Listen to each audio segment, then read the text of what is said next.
Buenas tardes. Días anteriores estuvimos hablando de la evolución de las especies, ¿no? Cómo hacer la formación de las distintas especies. El último que nos quedamos viendo exactamente con la teoría de la generación espontánea. La teoría de la generación espontánea cuyos principios básicos, todo esto, repito, lo tienen ustedes en la tarea que ya os he subido, en el tema que yo he subido. La tarea de momento no la he subido, ¿vale? Porque me la ha dejado tengo que elaborarla porque me la ha dejado en esto, ¿cómo se llama? En Medina. Hasta el siglo XIX se creía, ¿no?, en la generación espontánea, ya sabemos lo que era, que había que espontáneamente, como su nombre indica, pues aparecían en agua estancada, ¿de acuerdo?, en distinta materia orgánica. Después Aristóteles, ¿no?, también dijimos que lo postuló Aristóteles, y como en aquella época, hasta bien entrado el siglo XVIII y XVII, nadie quería enfrentarse a los postulados de Aristóteles, ¿no?, pues entonces se mantuvo hasta fechas relativamente recientes. Entonces, así también se ve, en la carne corrompida aparecen gusanos, de la basura pulgas, escarabajos, y la charca mosquitos, y del barro lombrices de tierra, ¿no?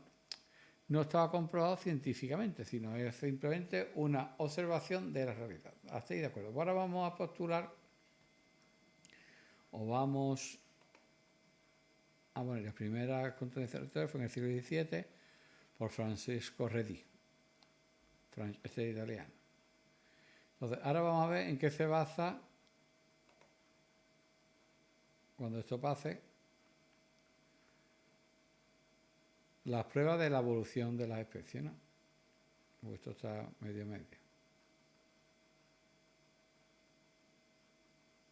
Ahí está. Bueno, es que ha salido ya que parte de... Bueno, voy a ponerlo todo, ¿de acuerdo? Entonces, las pruebas de la evolución se basan en varias pruebas, ¿no?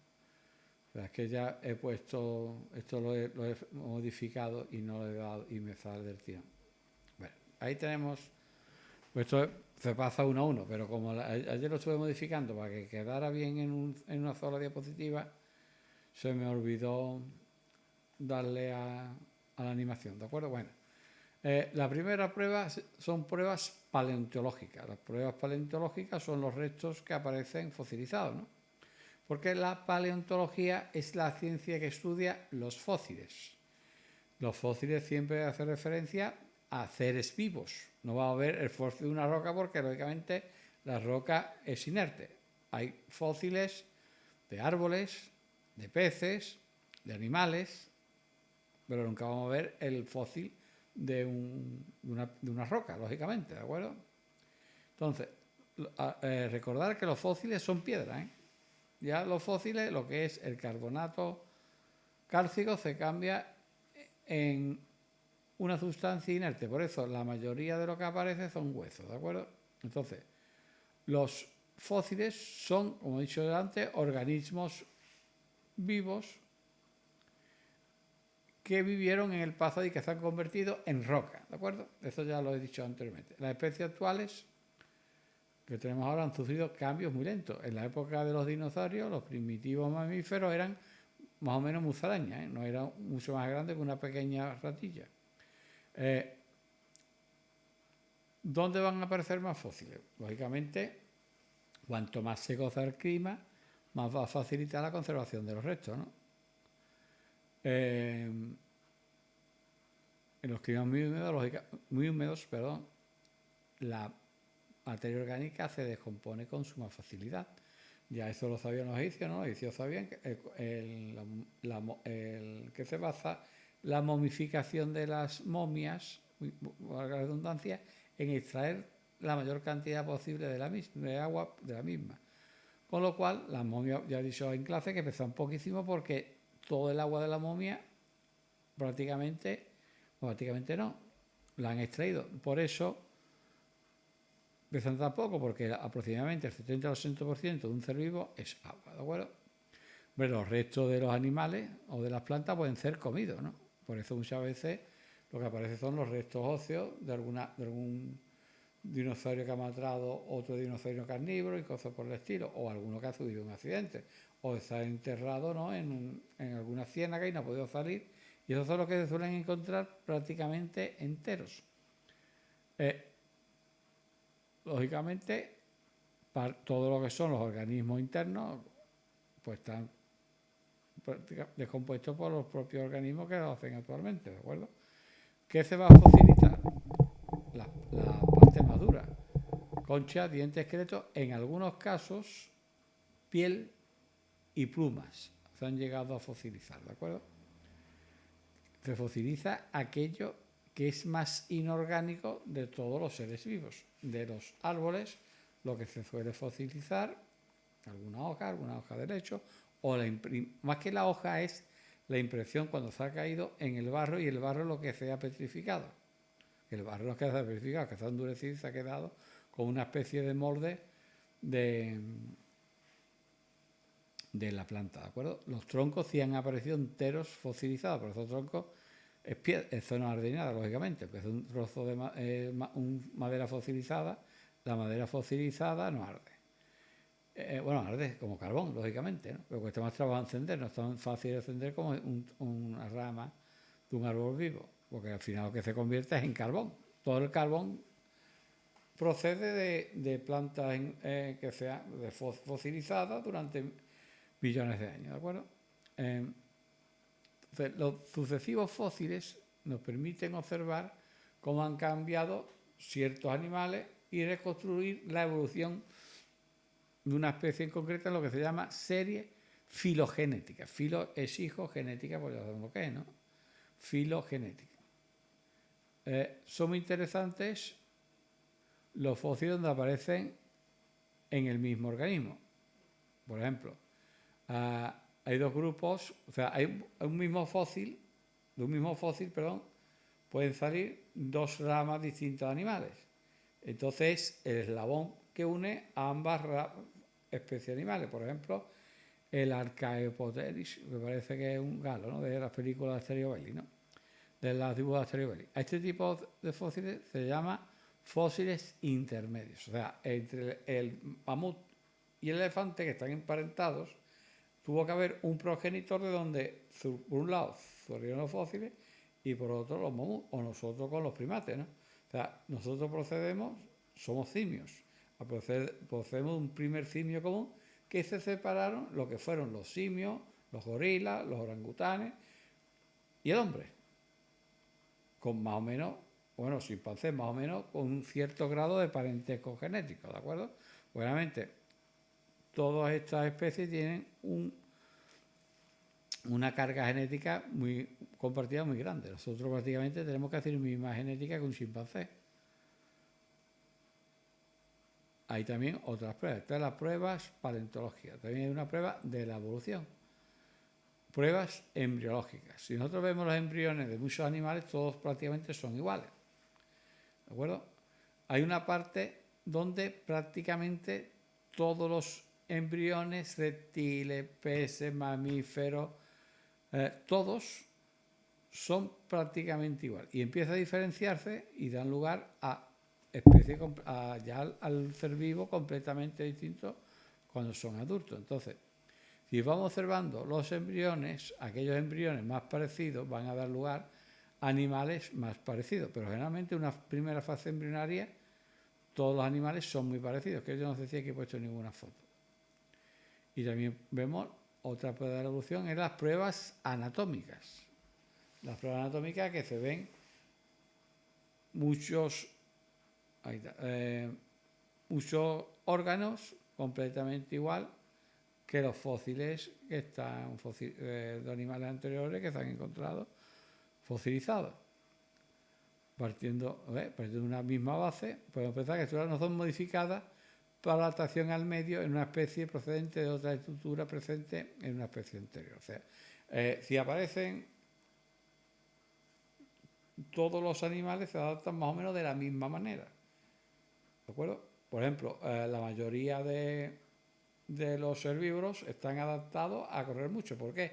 Porque como no tienen defensa ninguna frente a un depredador, la única defensa que tienen que es salir por patas. Entonces, generalmente, todos los herbívoros tienen unas buenas patas que les permiten alejarse de los carnívoros. Lo que pasa es que los carnívoros también evolucionan, o sea, es como una especie de competición entre las especies y el medio que hace, si las gacelas corren más, los carnívoros que se alimentan de las gacelas tienen que correr más, y es una cadena de competencia, uno por huir y el otro por poder comer, que hace que vayan evolucionando y vayan adquiriendo cada vez más velocidad.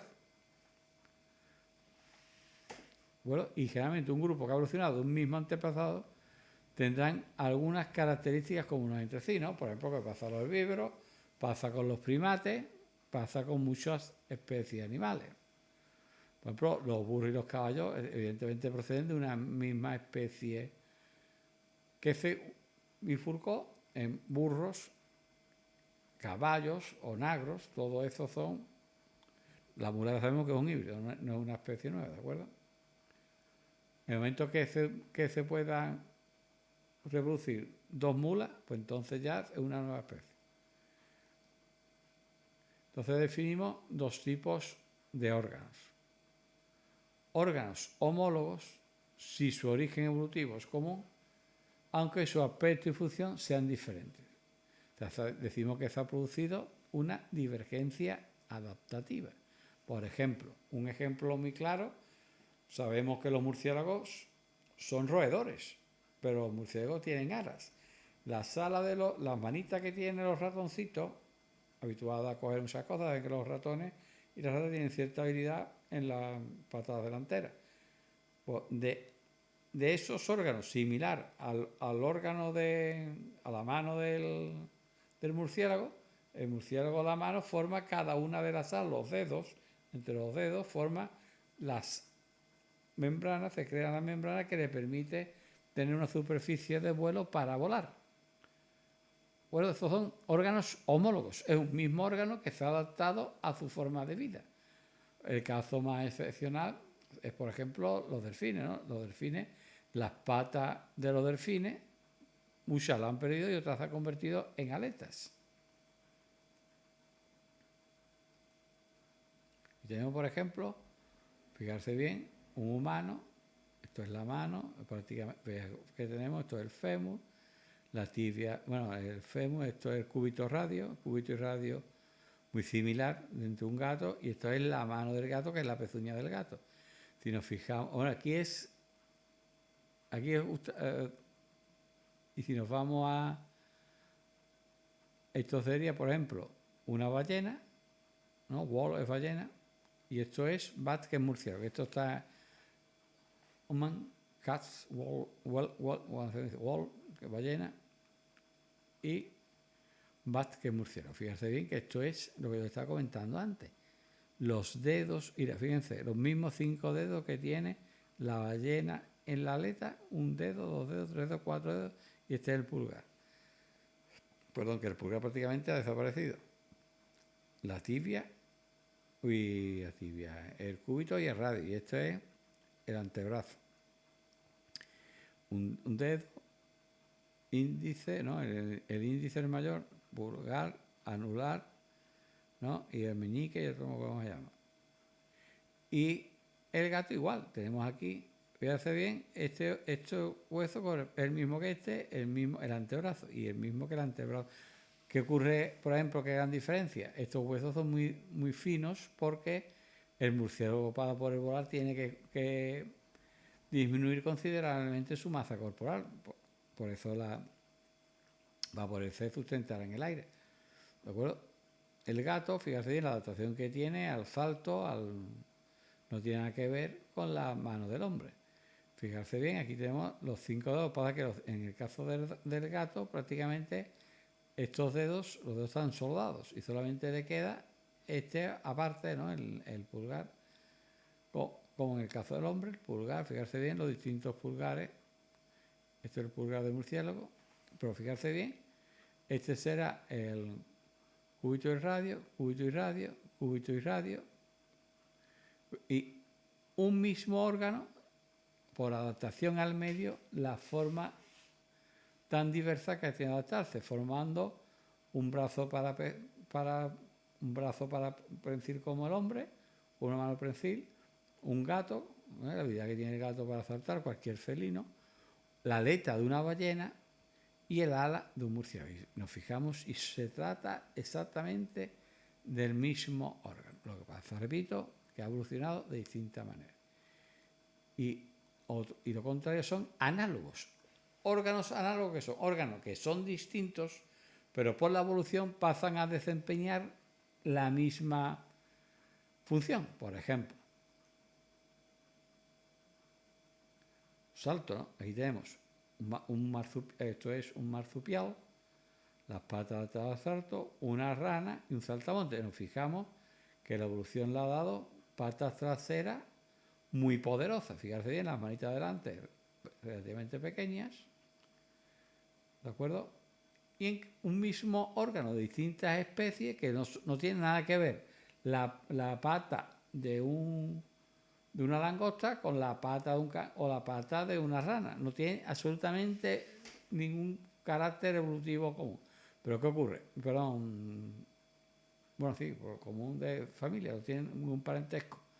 Pero la evolución al salto la ha llevado a desarrollar órganos análogos, no iguales, análogos. Análogo no es lo mismo que igual. En el otro lado, de un mismo órgano, se obtenían órganos distintos, ¿no? Es que no sé si podré pasar. Si puedo pasar para atrás. Órganos homólogos, un mismo órgano, distinta función. Y órganos análogos, distintos órganos, realizando una misma función debido a la evolución y adaptarse al medio, ¿de acuerdo? Estos son todos saltadores.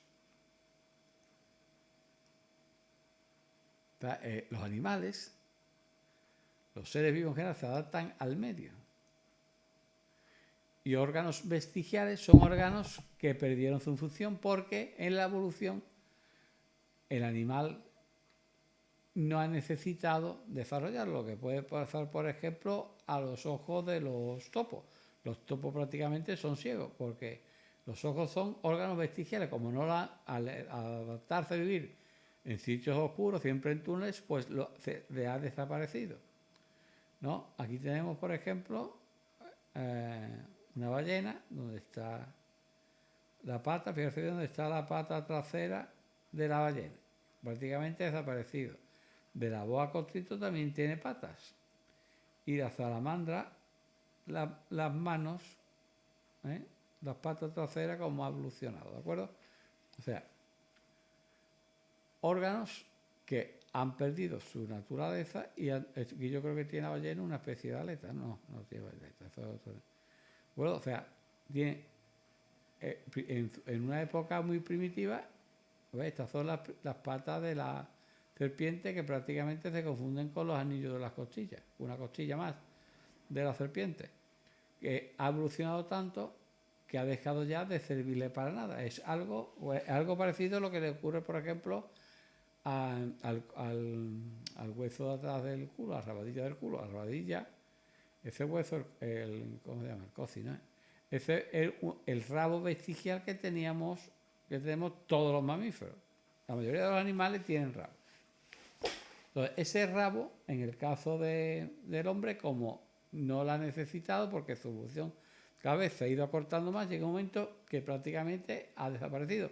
Hay personas que tienen una especie de marcha atrás y personas que tienen el hueso del coxis, que es el rabo de las personas, que lo tienen bastante evolucionado. Y por cierto, cuando tú te rompes el coxis también duele bastante. Las caídas de una cula maldad duele bastante como te rompa el hueso del coxis, ¿eh?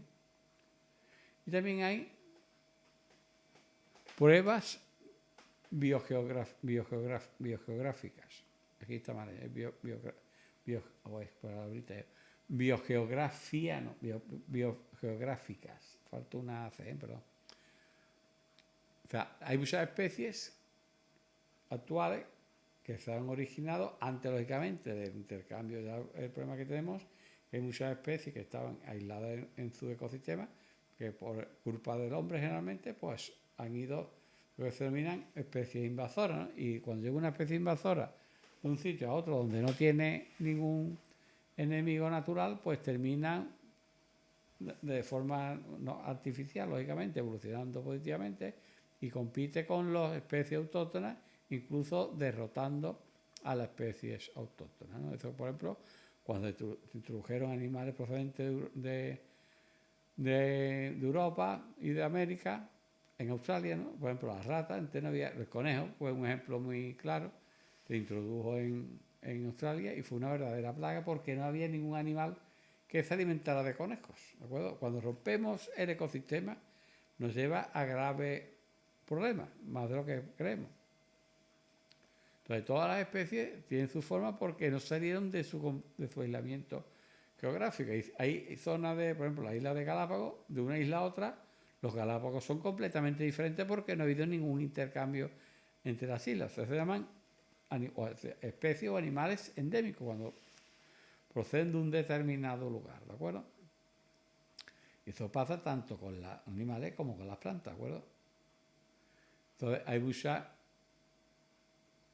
flora, por ejemplo, muchas veces, sobre todo la flora porque sufre menos cambios, ¿no? Entre comillas, evolutivo. Entonces, hay zonas que vemos que islas que dice, coño, si es la misma que hay, que te digo yo, en el continente más próximo, porque recordad ustedes que la Tierra formaba una única tierra común que se llamaba Pangea, y luego se fueron separando los distintos continentes, porque todavía quedan, sobre todo en las plantas, que es lo que evolucionan más lentamente, plantas iguales en distintos puntos de la Tierra, pero que en un tiempo anterior pues estaban unidas formando el continente llamado Pangea, ¿de acuerdo? Entonces,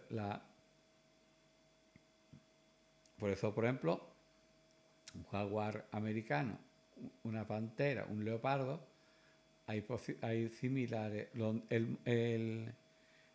El continente, porque es una isla. Australia, el único continente isla que hay en el planeta, hay especies que evolucionan por su cuenta, salvo excepciones, como algún musaraña, que son también, porque donde triunfaron los marsupiales fue en Australia. Australia hay marsupiales de todo y, por ejemplo, hay lobos marsupiales, hay perros marsupiales, ¿de acuerdo? Hay de todo marsupial.